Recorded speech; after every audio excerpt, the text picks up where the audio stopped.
What is going on, everyone? How's it going? Hope everybody's having a good Saturday. Welcome to the Blueprints. So this is the Introductory Blueprints live show. So it is going to be kind of a test run for all of us, but we're going to figure it out, right? Today, some topics I have lined up: Jim Harbaugh, Frank Smith, team needs, and draft prospects. And then I got it all here just in case, we forget anything. So the rumor mill is in full effect already this year. Chargers have interest in an experienced head coach. At the same time, have interest in Ben Johnson and Frank Smith. So we're already contradicting, which is phenomenal news. It means we're in for a good offseason, right? So what we've gathered so far, and this all came from the same report. I think it was Diana Rossini over on X was talking about how Jim Harbaugh, Ben Johnson, and Frank Smith were like their top three. Frank Smith and Jim Harbaugh were like the two inexperienced, or Frank Smith and Ben Johnson were the two inexperienced head coaches they were considering. And then you had Jim Harbaugh, who was the experienced coach that from a lot of reports, they are very aggressively planning to go after. So we'll see how much that plan sticks together. I do have a dog back here. So maybe if things get a little hype in here, she'll show herself. So sorry if you hear any squeaking or barking. I can't help it. She's just having fun living her doggy life. So the topic we're going to start off with today is obviously Jim Harbaugh. I think that's the one that's the most, I feel like the most relevant right now. It's the topic that's popping up everywhere. And if you guys have any questions or comments that you guys want to put in along the way, this is going to be just as much a discussion or a Q&A, whatever you guys want it to be, just as much as it is me talking. So whenever you guys want to chip in and comment anything or ask any questions, feel free, and I'll go about them along the way. So with Jim Harbaugh, I feel like at this point, the conversation has been had so much that if the Chargers, I'm under the belief that if the Chargers truly want Jim Harbaugh, they just got to give him the offer. And I know a lot of people think Michigan, he's going to stay at Michigan. We'll see. I'm pretty convinced that if they put a competitive offer on the table, I'm pretty convinced at this point that he's going to at least consider it pretty heavily. Because at this point, there's just way too much going on. And I don't know what the league circles is. And that's what we keep hearing is the league circle, right? It's the league circle is discussing that Jim Harbaugh is rising up the Chargers coaching board, I guess you would call it. Look, I don't know what league circles is. I don't know what those are. It could be just this person heard Colin Cowherd said it, and now it's in league circles. But hey, it gives us a little bit of hope to look forward to this season. Tomorrow is Chargers Chiefs, and we're all excited for that. In fact, the top headline I saw when looking up Chargers, just to look for headlines that we can discuss here today, will Taylor Swift be at the Chiefs-Chargers game? So that's where we're at in the season. Not much else to look forward to. If you look at the roster on both sides, I think it's Easton Stick versus Blaine Gabbert, right? That's super exciting. I think we're all ready for that. Headline number 2 was Chargers Harbaugh gaining steam. Headline number 3, latest on possible targets. Sean Merriman says no on Bill Belichick. So he's with most of us there. And then number 4 is Chargers don't have any favorites for head coach. So we're in contradictory season. So it's the best time of the year. Another topic we're going to cover here is Frank Smith and what he brings to the table as a Chargers coach. We're also going to talk about last week's Blueprints episode. Did anybody watch that, by the way? If anybody in here watched last week's Blueprint episode where we talked about Ben Johnson and his usage of Keenan Allen and Amon-Ra St. Brown, let me know, and let me know what you thought of it or any questions you have about it, and that way we can discuss it here.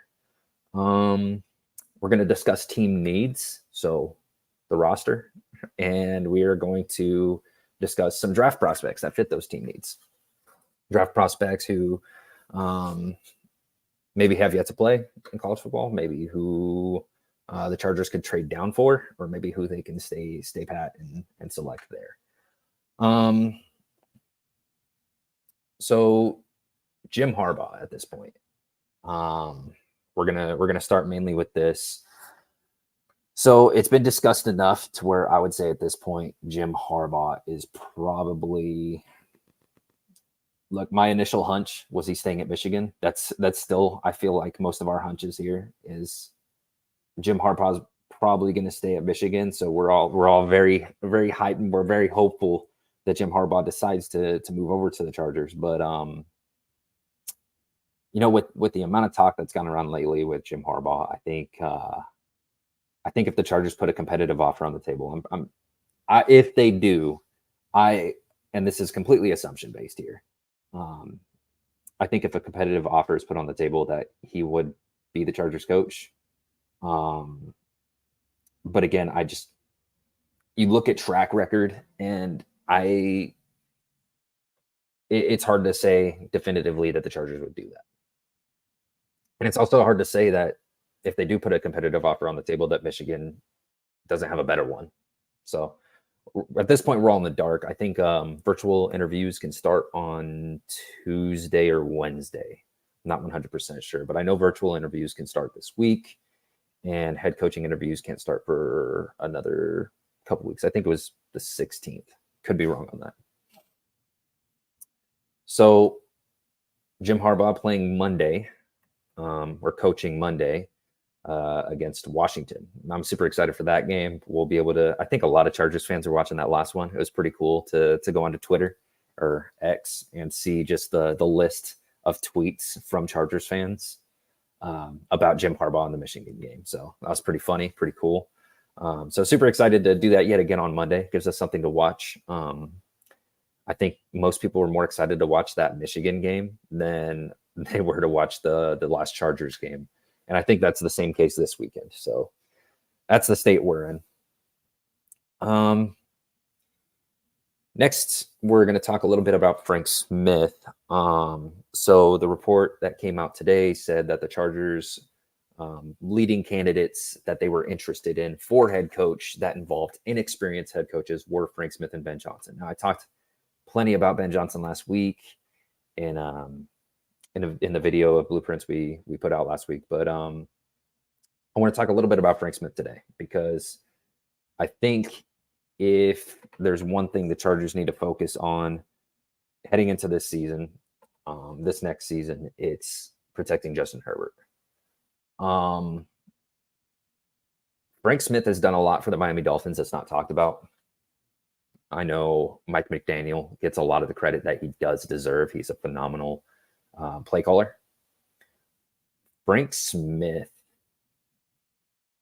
that Dolphins O-line had at least two guys that were kind of like at that point in their career where it could go either way, where you're talking it could go downhill for them really quick. They hadn't lived up to the promise that they were drafted.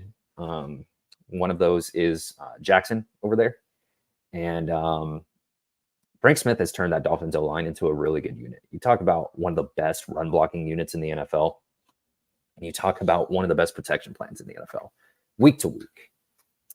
And I know a lot of people have discussed keeping Kellen Moore. I don't know if that's going to happen or not, but if it does,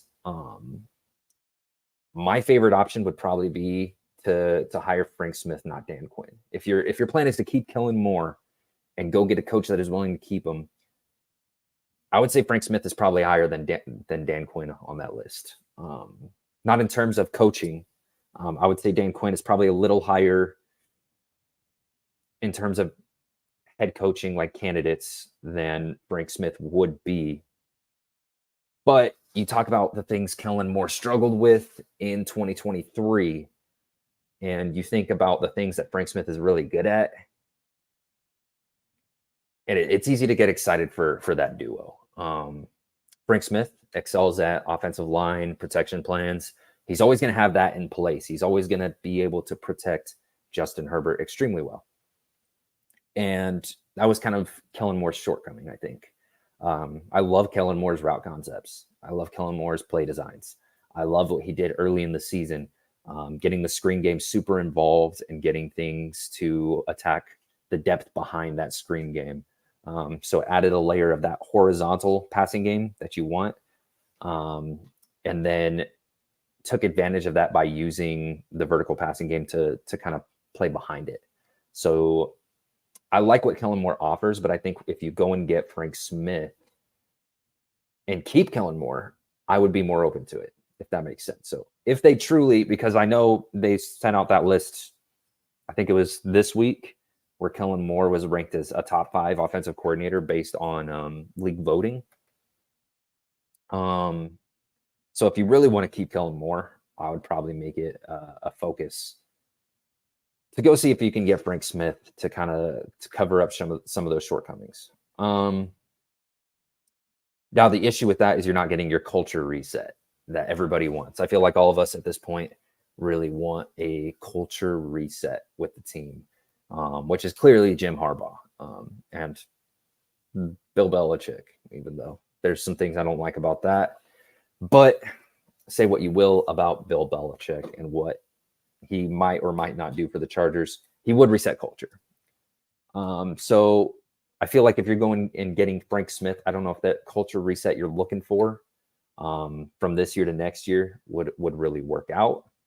But I do know they would be better off with Frank Smith as head coach and protecting Justin Herbert, because that's got to be the number one priority moving forward at all times, is to protect Justin Herbert. Which kind of brings up team needs. So we're going to kind of segue into that.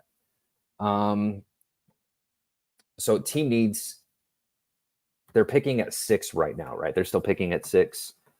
So at this point, I feel like it's between, at that position at 6, you're looking at receiver, tight end. Well, let's narrow it down even more than receiver and tight end. You're looking at Malik Neighbors, Brock Bowers, or Joe Alt, or Olu if you're really into Olu, if you think that he's the top tackle.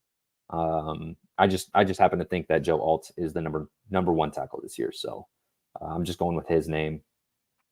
So next head coach matters a lot in what they take there. I honestly think if you go and get Jim Harbaugh, I would like to think that he would probably go with Bowers, just because that I feel like we all know that Jim Harbaugh wants to be a trench team, right? So Brock Bowers is probably the one that makes the most sense there for me if they go and get Jim Harbaugh. If not Joe Alt, I don't think they get Malik Neighbors if they go and sign Harbaugh. But just, I mean, I could be wrong, but I just feel like that would be better for the culture that they're going for, is to go get Bowers or Alt versus Neighbors. Even though I would personally love Neighbors. Neighbors is my top option right now if Marvin Harrison Jr. is not on the board, which I don't think he will be, because that would be ridiculous. And then there's the trade down scenario where everything's on the table. I feel like if they trade down, my number 1 thing is corner. So Harbaugh stays at Michigan, Bill stays in New England, Frank Smith goes to Carolina, and Ben Johnson goes to Vegas. Who's our next best option? So that's where we start getting into, and The Athletic just released an article on this today, where you're probably getting one of the defensive guys. You're probably getting McDonald from Baltimore, who I don't know too much about. So not going to discuss him too much. I just know I love Baltimore's defense. I love Baltimore's culture. I love Baltimore's value of the tight end position. They're always drafting tight ends. They're always going and getting these late round guys that test really well or have really good like accumulative stats. Um, so I really like the thought of McDonald out of Baltimore there. I want to do a little more homework on him before I talk about him too much, but I feel like he would be one or two, and Dan Quinn would probably be the other. Dan Quinn, we know a little more about, right? He's been or I know a little more about. He's been around for a while. Coach for the Legion of Boom, and now coach for one of the better man-to-man defenses in the NFL. So with Dan Quinn, it's hard not to think about going and hiring Dan Quinn, right? And then trading back and getting a guy like Kool-Aid McKinstry, or going and getting Cooper DeJean, or going and getting it's blanking my mind right now, but the other corner for Alabama, who I actually like a lot, almost as much as McKinstry. His name's not coming to mind right now, but going and getting one of those corners after hiring Dan Quinn, that's also a really exciting concept there. So if all of those things happen, which, man, I'm convinced whoever the Chargers want to go get, if they're at least competitive in their offers, they're gonna get him. Like if the Chargers want Ben Johnson, they're gonna get Ben Johnson. Ben Johnson's not gonna. I don't think Ben Johnson is gonna pick Vegas over the Chargers. That's just my take on it. Unless he wants to go draft his own quarterback, like for example, if he really likes Penix and he thinks Penix is gonna, like, I don't know. That's, to me, that's a little. He's gonna pick Herbert. But there is that chance. There's always that chance that maybe they just offer him a ton of money. But Frank Smith going to Carolina, I would feel horrible. That would suck. I love Frank Smith. I don't want to see him go to Carolina to I feel like that would just be destined to fail. So let's hope that doesn't happen. That sounds horrible. Bill Belichick stays in New England. That's, honestly, I've seen a couple reports today that kind of hint that might be the case. I don't know where I saw it. I'm kind of like keeping an eye out for it right now as I look over at my other monitor, but it's kind of been hinted a couple of times that Belichick, they may hire a GM instead, is what I saw earlier today. Instead of parting ways with Bill Belichick, just go to get a GM. I can't imagine that goes well, but whatever. And then Harbaugh stays at Michigan. I still feel like that one's a toss up. I don't know. I feel like that probably happens. What round would we go for edge? One. I don't know if anybody here has watched Leatu Latu or Jared Verse or Dallas Turner. So Leatu Latu is the edge for UCLA. Extremely powerful player, powerful hands. The second he gets hands on pads, it's like he's fighting a child. It's he has some medical issues. So he's been projected to fall a few times into later first round. So I feel like any of those three players, Leatu Latu out of UCLA, Jared Verse, or Dallas Turner out of Alabama. Dallas Turner out of Alabama has developed a lot this season. So if you're like me and you're a fan of a guy progressing and developing through their college career before you draft him, which I'm a huge fan of, I feel like if you're going and getting a player, you want to see that development. You want to see that development year to year. So huge fan of Dallas Turner. But Leatu Latu, if his medicals check out, he's my edge one, clear as day, like no competition. I think he's the power in his hands when he latches on is just unbelievable. So a huge Latu fan. I would pick him top 10 without question if his medicals check out.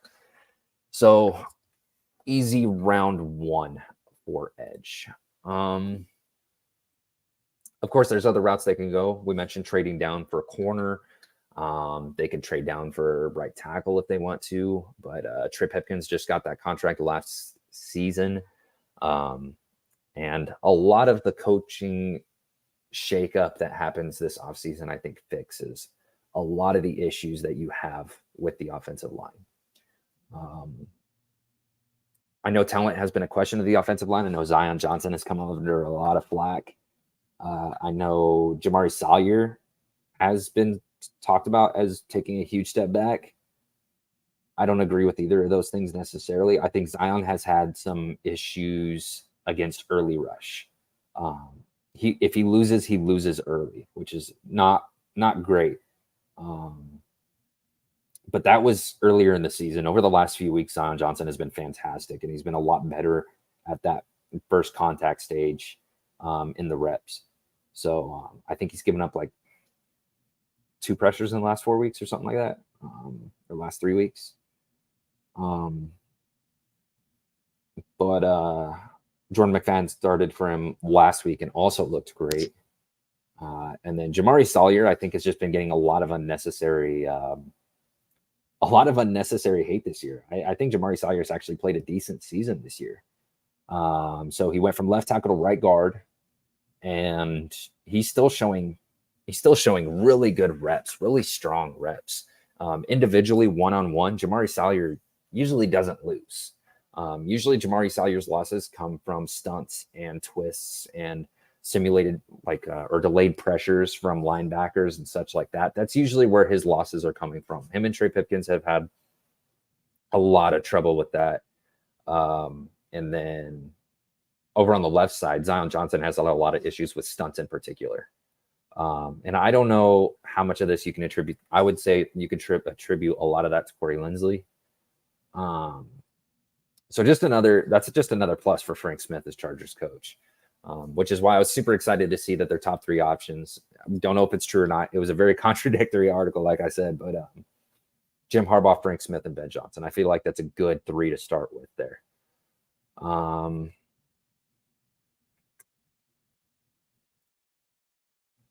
McFadden had a really good week last week. I don't know if it was better than what Zion had all year last year.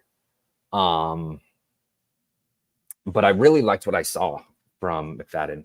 And it just goes to show that the Chargers kind of draft plan over the last 2 years with O-line has been really strong, really strong. Going and getting Jamari Salyer and Jordan McFadden were huge. Those undersized offensive tackles on the outside and bringing them into guard, letting them play offensive tackle in a pinch, letting them show like why they were drafted, the skill set they showed when they were drafted. I really like that draft plan from the Chargers. I love Jordan McFadden. Super good player, super good tackle. I was even okay with drafting him as a tackle. I was 100% okay with it, but I was even happier to know that they were considering kicking him into guard. So Jordan McFadden, he really didn't shock me on last weekend. I thought that was it was about what I expected from him. He was a great player in college, and he's a great player in the NFL. So no surprise there.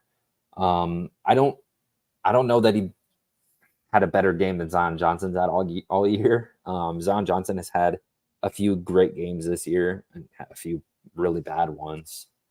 But like I said, the inconsistency on the offensive line, I don't put that solely on the players. I think a lot of that comes from the protection plan from the coaches.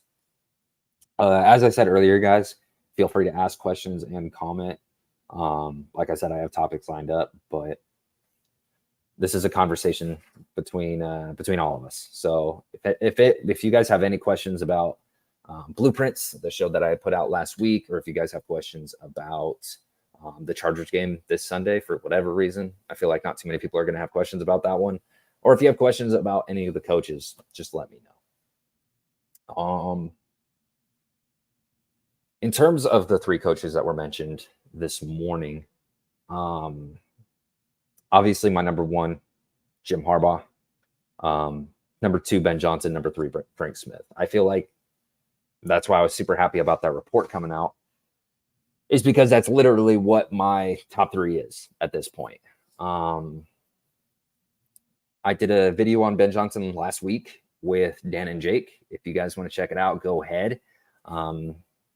And it's really just talking about the similarities between Ben Johnson and Kellen Moore.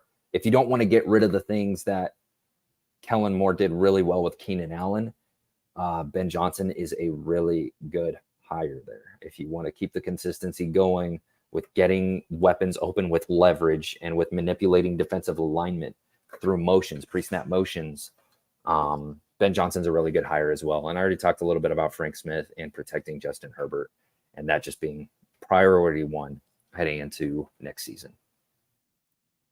What kind of running back would best fit the offensive line? I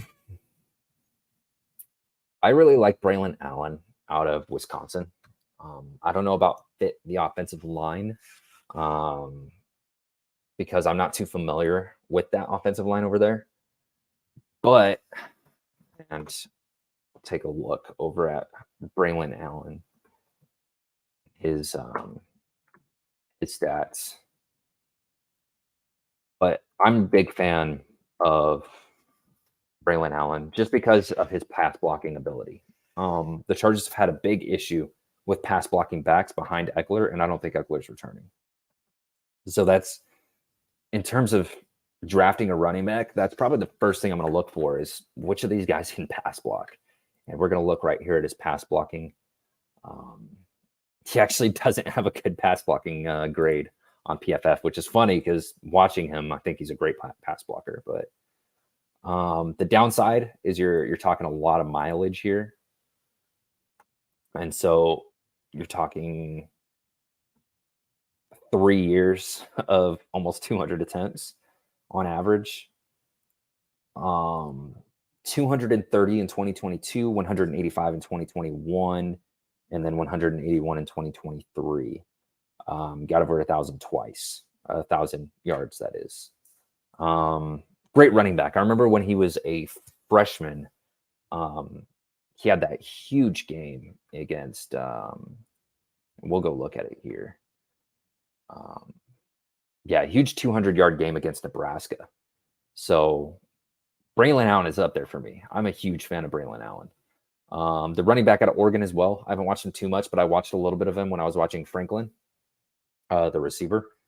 And I'm a big fan of the Oregon back as well. Do you actually think we stand a chance of winning with Kansas City starting Blaine Gabbert? Yes. Let's hope they don't. Let's hope they don't, though. I'd like a chance at Malik Neighbors and Brock Bowers. But I'll never hate winning. You know, if they win, I'm happy. If they lose, whatever, move on to the draft. Get ready for virtual interviews this week to get a little more clarification on what they're looking for in a coach moving forward. Who's going, who's staying? Are we talking in terms of free agents? Yes, we are. Okay. So I was actually talking about this last week. So it's an interesting situation, right? Very rare situation, I feel like. And I was talking to a buddy about it who has some experience working in front offices. And it takes a lot for me to get anything out of him in general, but he mentioned that it's really hard to say that they're just going to cut two and keep two. I know that seems to be the common theme around like what we're seeing on Twitter or X or what we're seeing on social media in general is that they're going to keep two and release two. The more popular option, I think, is Keenan Allen and Khalil Mack as who you keep. And then you talk Mike Williams and Joey Bosa as guys that are on the way out. And when I talked to him about it, he was pretty shocked that that was the sentiment because he seemed to think like you find a way to keep all four of those guys. Now, I don't necessarily agree with that. I'm on the side that says you probably keep Keenan Allen, Khalil Mack, and let the other two go. But for what it's worth, a good buddy of mine has some experience in front offices, has worked in two of them. So, and he was shocked that that was even on the table. Blake Corum, the running back out of Michigan. I think if you're talking Jim Harbaugh to the Chargers, they're probably going to get him. So it doesn't matter what I think. But I haven't watched a ton of him. I've watched maybe 3 games of him when I was watching Roman Wilson, and he doesn't showcase what he showed against um what he showcased against Alabama at the end of that game there. I would say that's an outlier run from him. But I mean, I like him. I like him as a late round pickup, but you're talking the type of running back that the Chargers have drafted in the late rounds over the last few years. And I think if you draft Corum, you're kind of doing more of the same, if that makes sense. Who would be my home run pick for the Chargers in the first round? I mean, Marvin Harrison Jr. But even then, even with that, I would say Malik Neighbors, probably my home run pick in the first round for the Chargers. I would freak out if they went and got Malik Neighbors.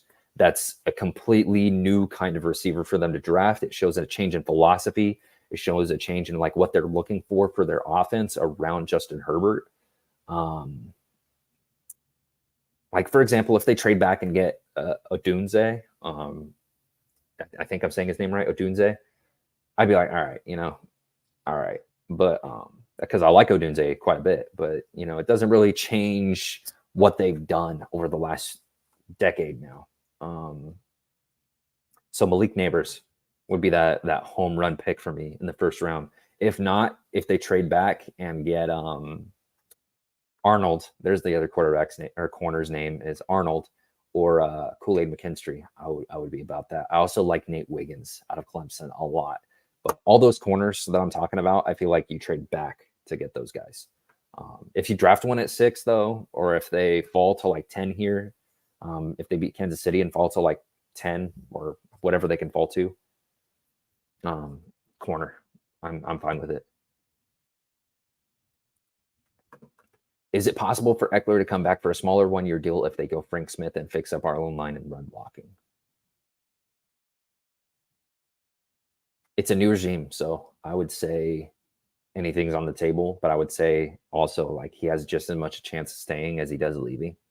So like it's completely random. Like throw some stuff in a hat and then draw one, and like I would be shocked.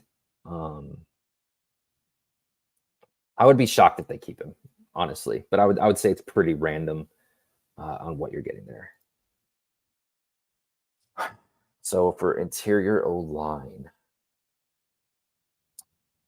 I think if you want JPJ out of Oregon, that's Powers Johnson out of Oregon. If anybody doesn't know, you're gonna have to do round 2. I think he's gonna fly up draft boards a lot faster than people expect. I know a lot of people are seeing him in like the 3rd, 4th round. It's not going to happen. I no chance. That he's way too good at the position. I think if you're talking JPJ, you're going to have to get him 2nd round. Am I okay with drafting center in the 2nd round? If it's JPJ, yes, I am. So yeah, 2nd round, Powers Johnson, 100%. And then Eddie is saying the lowest they can go if they beat Kansas City is 8. Yeah, I'm fine with taking any of the 3 corners I mentioned at 8. I'm 100% okay with that. You're talking Terrion Arnold, talking Nate Wiggins, Cooper DeJean even. Any of those corners I'm completely okay with at 8. Do I think trading back is more valuable than drafting any guy at 6 with how many needs the Chargers have?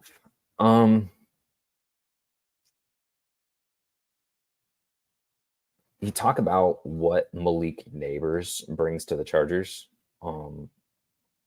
moving forward. You talk about what he would affect with Justin Herbert and the offense. Say they go get Ben Johnson.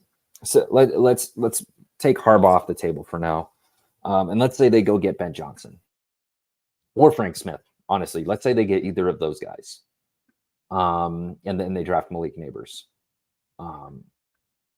I would say that drafting Malik Neighbors at 6 is with Ben Johnson is way more valuable than trading back and going and drafting a corner at 13 and then having some extra picks for an edge or whatever, or another center or whatever the case may be. I would say Neighbors with Justin Herbert probably has more value. But that's easy to say without knowing who the 3 to 4 good players are, and that's easy to say without hindsight as well. Like, we can look forward at next year, and maybe Powers Johnson and Nate Wiggins are phenomenal players, already top 10 at their position. Then yeah, you probably would have wanted to trade back and get a Nate Wiggins and a Powers Johnson.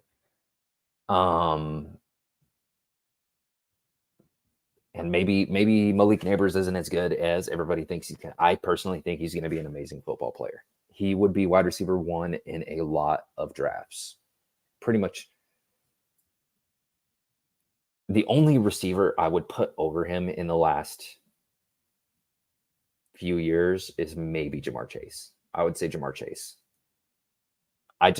Neighbors is a great football player. He's a great receiver. And you talk about giving Justin Herbert that kind of weapon.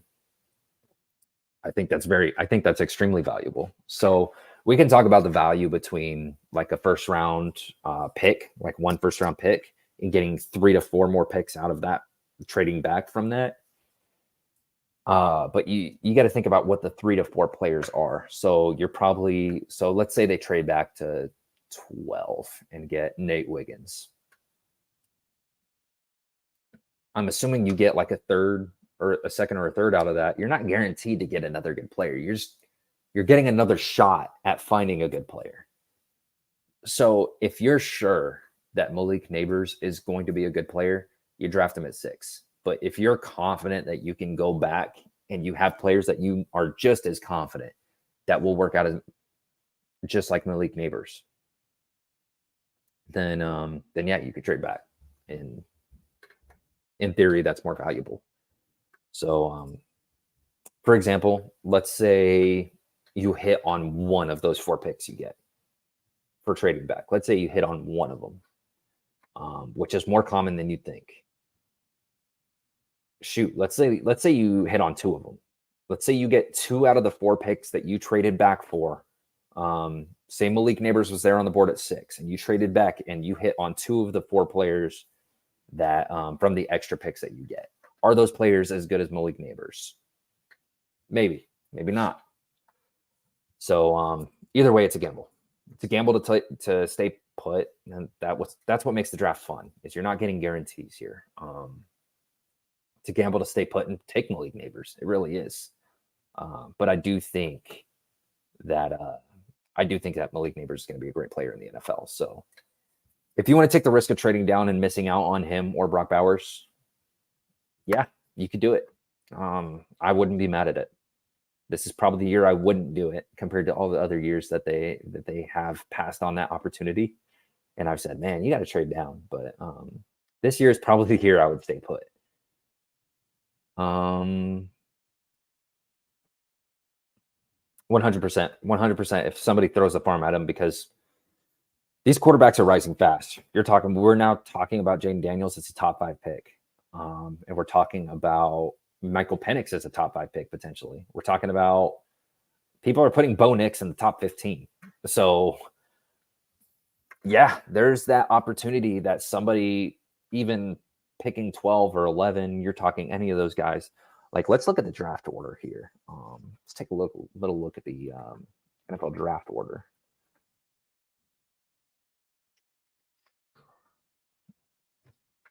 So you're talking, how many teams need a quarterback here?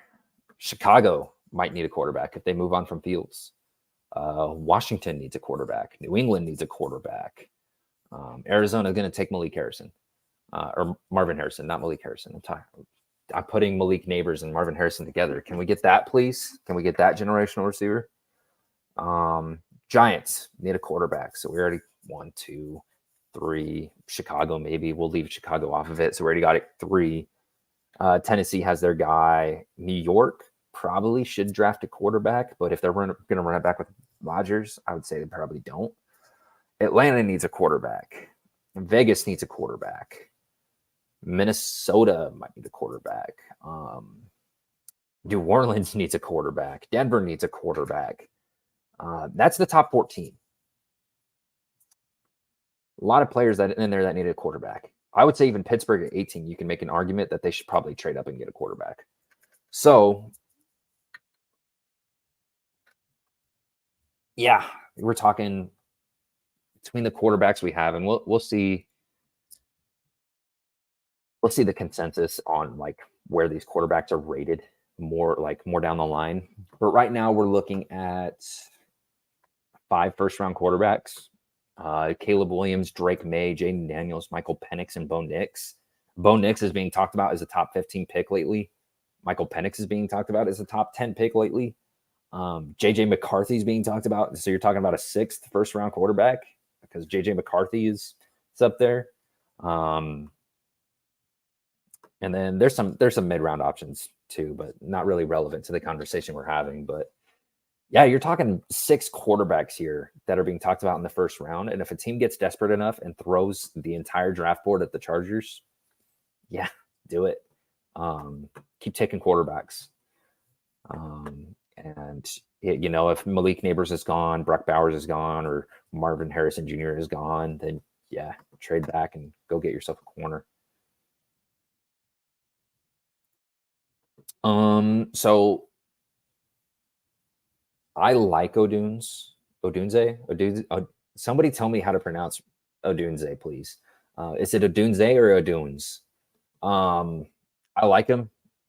The first time I watched him, I wasn't a huge fan of him. I thought there was a little too much stiffness there. But I do like the thought of trading back and getting Odunze, but I'm more on board with trading back and getting a corner. I think corner is just, they need it too badly. And if you're talking Nate Wiggins versus Odunze, who would I prefer? I said Odunze a third different way. I said Odunze, and Odunze. So I'm lost. Somebody tell me how to say it. But yeah, I would probably prefer to take Nate Wiggins or Kool-Aid McKinstry, somebody like that, and fix this secondary, because right now you're talking there's one secondary player who on the Chargers organization in general that has put up their case of staying. Outside of that, everybody is at risk. Even Derwin James is at risk of leaving this offseason. If you talk to certain people, I don't think he should be, but he certainly played bad enough this season to have that conversation. Hitting on 2 players in a single draft will still be an improvement from the past regime, sadly. I mean, I had this conversation with Dan a couple months ago, or a couple weeks ago, where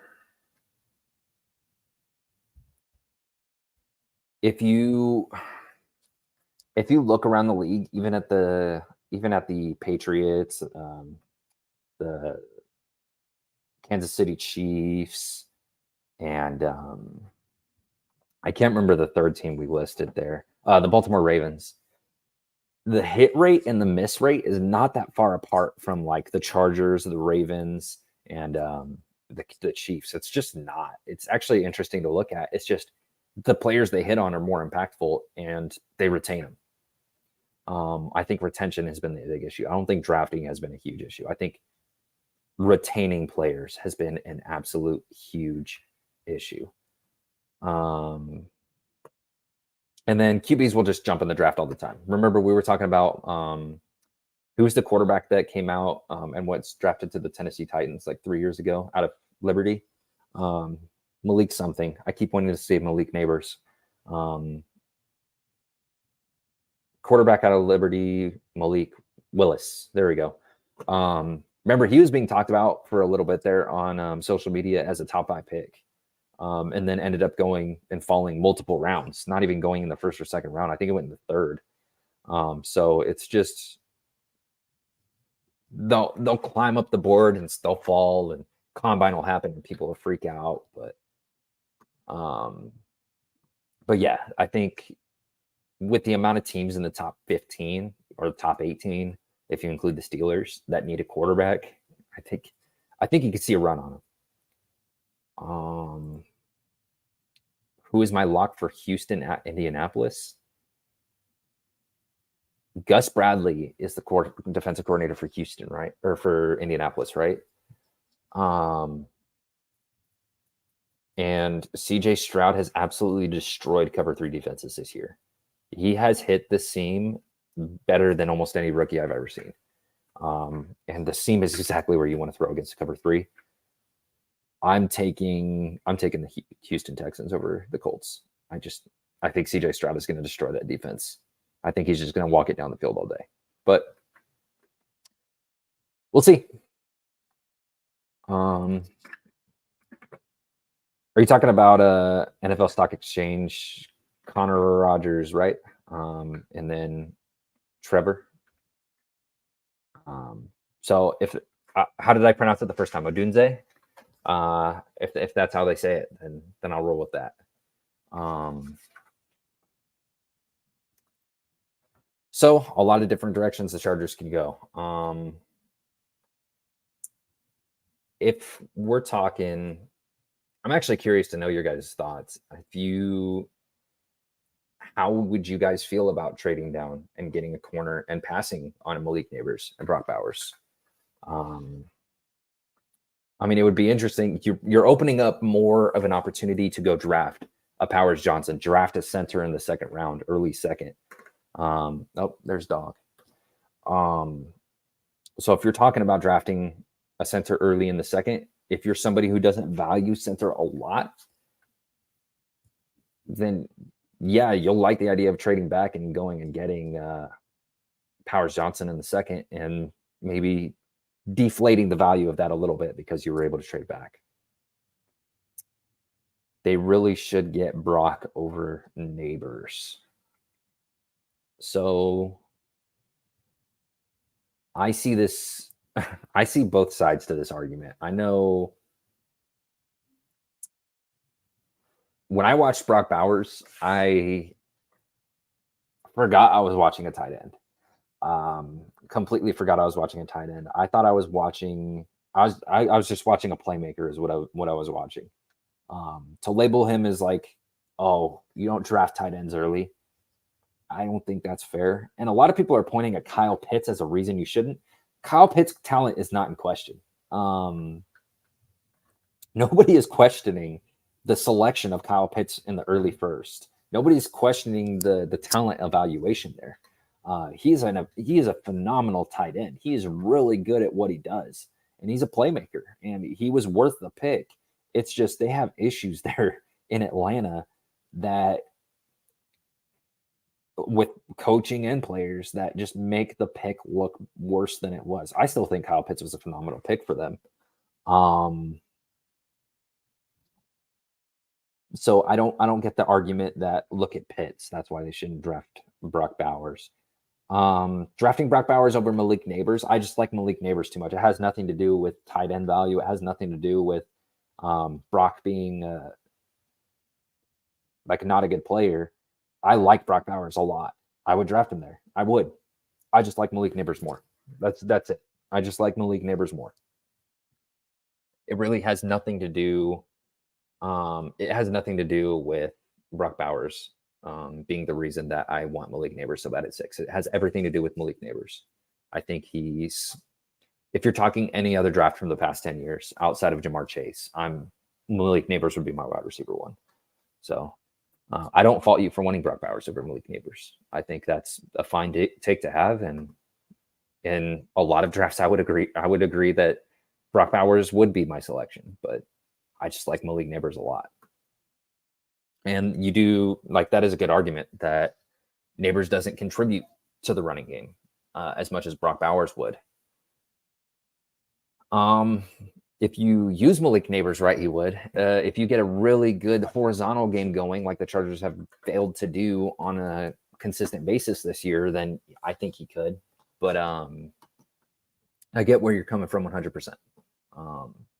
That Brock Bowers would affect the running game more. They need the tight end there, and the drop off at tight end is considerable.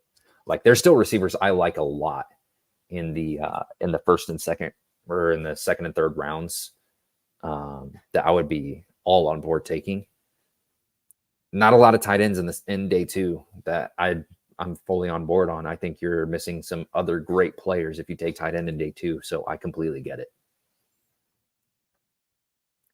If we could get an extra first in the trade down package, it would be worth it.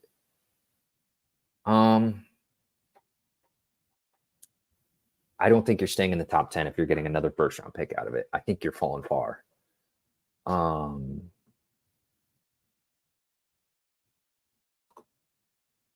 You might be able to though. Are you saying a first in a future draft or an extra first in this draft? Like they have 2 first round picks. I'm assuming you mean a future draft, but yeah, it could be worth it because then you're talking 2 first round picks next year. Which next year is probably going to be their buy-in year, their, if you will, all-in year. So having two draft picks next year would be pretty nice. And then I just don't think that the reps will be an issue between Keenan, Palmer, and Malik Neighbors.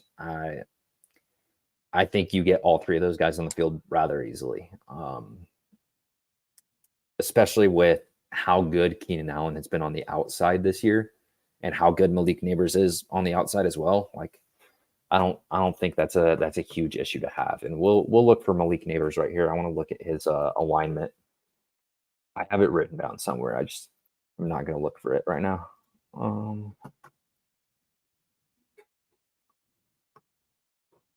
So yeah, so 95% in the slot, but I didn't think it was that high. In years past, though, it hasn't been that way. I'm looking at 2021. That's why I was like, that doesn't sound right. So yeah, slot percentage for this last year is about 53.6%. I think you could get all of those guys on the field at the same time rather easily, especially with Keenan Allen playing more to closer to 50 to 60% in the slot this year versus I think it was like 60 something percent in the years past. And we could even look at Keenan Allen right now as well, just to make sure we get our numbers right here. We'll look for Keenan Allen. And Keenan Allen's slot percentage this year was 59%. So pretty close. And 40% out wide. I mean, I think you get them all on the field at the same time. He says more about targets, only 1 ball. Yeah, but if you're talking that way, you're talking more about, that's almost like arguing that more weapons are worse to have because the ball can only go so far around. And then not being sold on Neighbors. I like Neighbors a lot, but we'll slow down with the questions here. And again, if you guys want to keep asking them, go for it, and I'll get to them as we go. We got about 10 more minutes here before we close it out.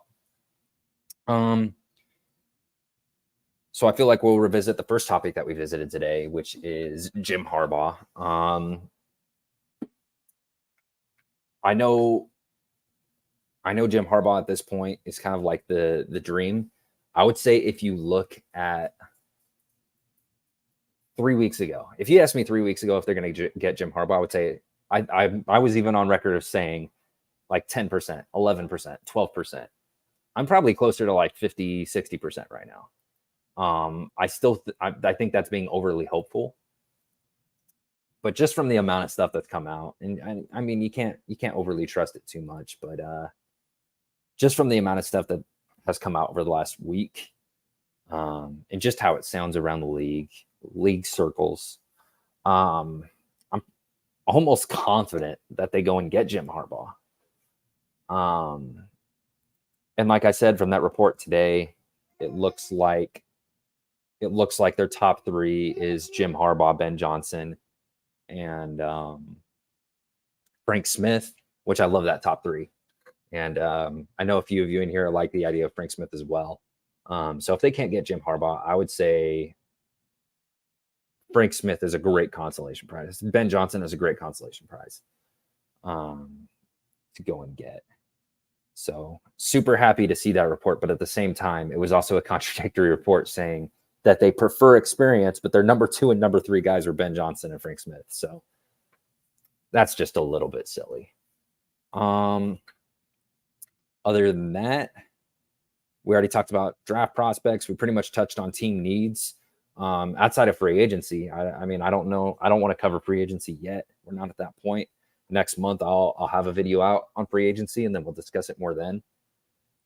But in terms of team needs, I'm just going off of prospects here. I'm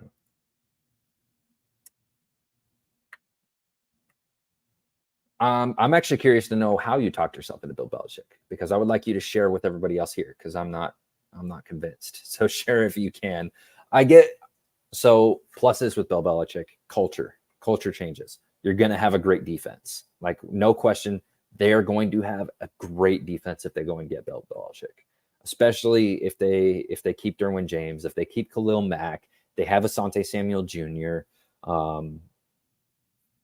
You're going to have a strong defense with Bill Belichick, and you're going to have a culture reset.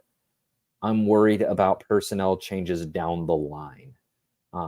I think year 1, Bill Belichick would be I think everybody would be happy with year 1 with Bill Belichick. I would be happy. It's year 2, 3, 4. That's what I'm worried about. And just the age as well. You're talking maybe he has 4 more years. Maybe he has longer than that. I don't know what his plans are, but there's a lot of reasons to talk myself out of it as well.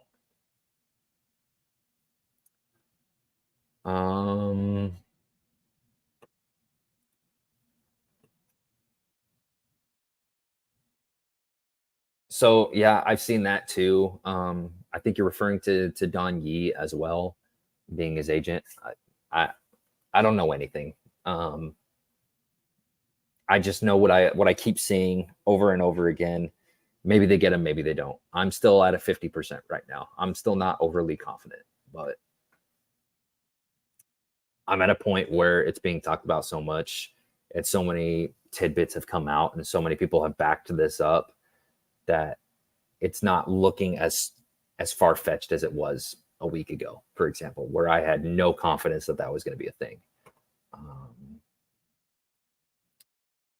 So we'll kind of wrap this up, unless we get any last-minute questions here. So yeah, today covered Jim Harbaugh, Frank Smith, some other coaching candidates, covered team needs, covered draft prospects, talked about trading down, and then talked about some silly headlines earlier. So I think we have a successful introductory episode, introductory live show for Blueprints.